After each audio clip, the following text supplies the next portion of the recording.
Good evening, students. Today we are starting chapter 4, that is decimals. So, how can we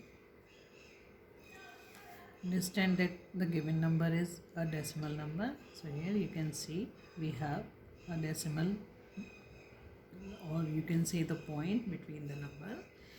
So, these type of numbers are called decimal numbers. In decimal numbers, we have two parts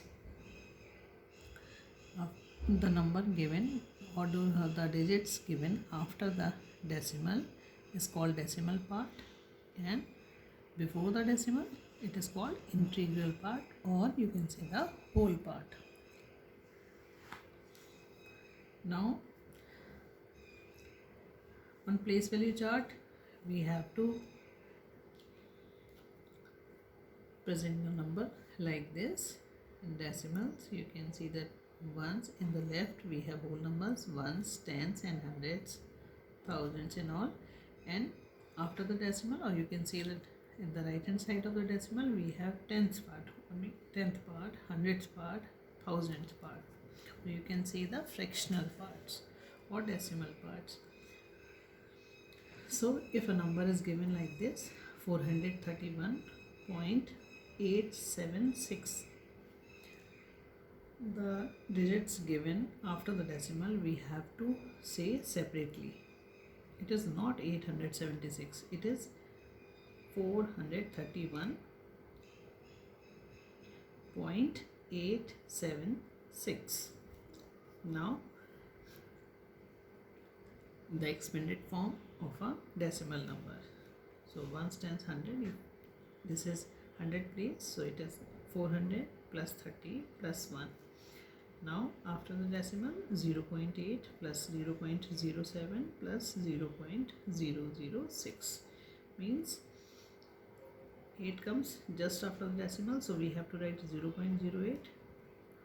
To represent 7 we have to write that place 0, so it is 0.07, and for 6 it is 0.0 means for the integral part 0.006. So we have to write only that number only, and all other places we have to write the 0. Now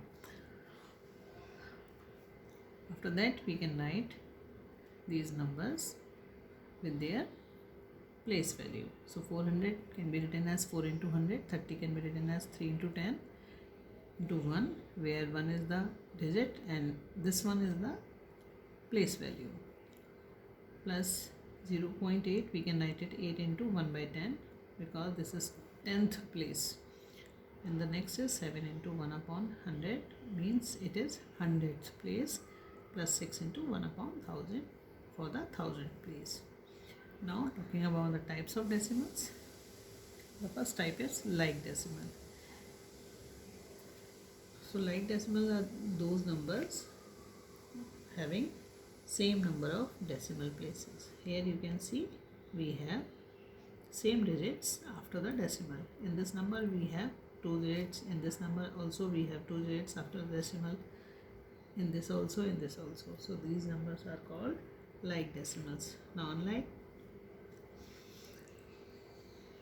means different number of decimal places. So here you can see 2 decimal places, here you can see 3 decimal places, and here you can see 4. So these are unlike decimals. Now equivalent decimals. If a decimal number is given, if we have given a decimal number, then we can write the equivalent decimal of the given decimals. So here it is given, here we can write these 3 numbers, or you can say if we have given the 3 unlike decimals, then we can convert these into like decimals. Here you can see we have only 1 digit after decimal, here we have 2, here we have 3. So this we can convert in equivalent decimals after placing 2 more 0, in which here I am placing 1 0. So here Now you can see that all the three values are same. So it means we can convert unlike decimals to like decimals by adding zeros to make number of decimal places equal. So this is done like this. This is the, you can understand by that example.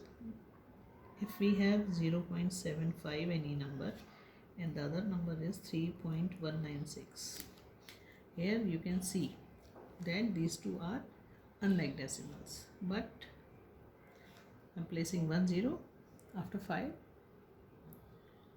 So in this number also we have 3 decimal places, right?